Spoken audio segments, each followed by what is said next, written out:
Welcome back to my channel. Today, we're going to be talking about a new Netflix film, His House. Before we begin, let me know in the comments if you were looking forward to this or what your thoughts were if you've seen it already, and make sure to give this a thumbs up if you like these reviews. It helps me out immensely if you do that. Also, if you're new here and you like movies, whether it be blockbusters, hidden gems, or everything in between, please consider hitting that subscribe button so you can stay up to date with reviews of new releases and some classics. But now, let's jump right into it. This stars Wunmi, Mosaku, and Sope Dirisu as Rial and Bol, a married couple who are refugees from war-torn South Sudan who are granted asylum and placed in a home in an English town. However, the couple struggles to adjust to their new life as they sense an evil presence lurking from within the house. This is written and directed by Remi, making his feature-length debut, and I honestly knew very little about it going into this. I didn't see the trailer and I just knew it was a horror movie coming to Netflix and it was about a haunted house, and I figured at first, are they really going to do something truly different? And it turns out, yes.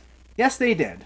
While on the surface this seems like just another haunted house movie, it's actually a family drama first and foremost, and a horror movie second. We have two main characters who are in a very compromising position. They're granted asylum in this house, but they're barely given much freedom to do what they wish. They're given a certain amount of money per week, but are told they can't supplement it with any work. And they can't even really do much work on the house itself, despite the fact it's completely run down. There's a somewhat bitter social worker played by Matt Smith, who comes in regularly to keep an eye on them and make sure they're not doing anything he deems suspicious. And he regularly nudges them in the direction of trying to assimilate to this new culture as fast as possible. It's through their interactions with him that we get a look at how frustrating and difficult life can be for a refugee, even once they're granted asylum. He tells them at one point to be one of the good ones, and there's a sense of control he and his co-workers try having over the married couple. And it shows the stigma and disregard people may have towards refugees, and how even when it seems like they're safe, they're still not totally out of the woods. This is a very dark and dreary film, but it offers some really on-point social commentary.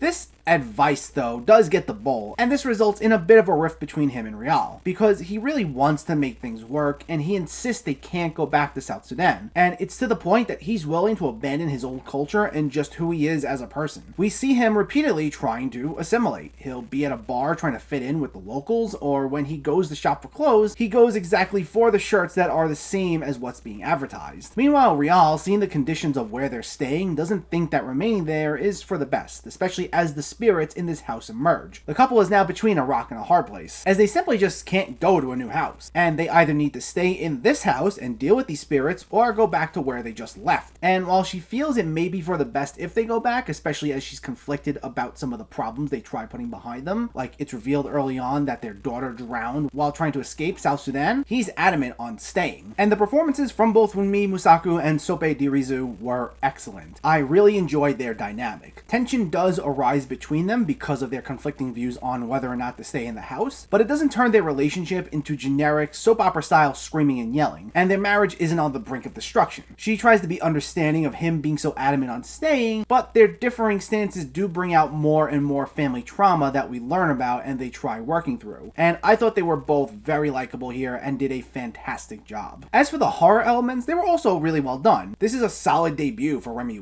He relies heavily on building up a creepy atmosphere and gives the film this claustrophobic feel since the couple's stuck in the house for the majority of the film. Everything from the lighting to the cinematography is on point. He captures the dark and dreary feel of the situation to a T. And when these characters experience visions of these spirits haunting them, we'll get a lot of bizarre imagery. There will be this bloody reddish tint to many of the supernatural related scenes, but it was a very clear color palette and a lot of this was just wonderful to look at. I'm looking forward to seeing what he does next. Though I really only have one major complaint, but it's fairly prominent, and that's the pacing. Weeks goes for a slow burn approach to building up scares, and for the most part it works. I do enjoy slow burn horror movies in general, but there will be quite a number of instances where he'll linger on some shots for a little too long, or the scene itself will go by longer than it should, and because it's such a gloomy film in general, it can feel like it drags on in some areas as a result. It's by no means enough to ruin the film or anything, but there were enough times where I would have liked it to pick up the pace of it. Overall, this was a solid addition to Netflix. It's a very dark and depressing film, and while on the surface it seems like just another haunted house story, underneath it's actually something much more complex. There's a lot of really emotionally compelling family drama at this film's core, which is elevated by two solid lead performances. And even though the slow burn element can make it feel a bit too long in some areas, Remi still does a great job of building up tension and giving us effective scares. I'm really looking forward to seeing more from him, and in the meantime, I recommend checking this one out. His House gets a 7.5 out of 10. So let me know, did you see His House or are you planning to see it, and what were your thoughts? Did you find it scary? Did you like the family story? And do you like going to haunted houses during Halloween season? Let me know in the comments below. If you enjoyed this video, please like it and share it, and for more movie reviews and film discussion, please make sure to hit that subscribe button to stay updated. Thanks for watching, everyone. I'll catch you next time.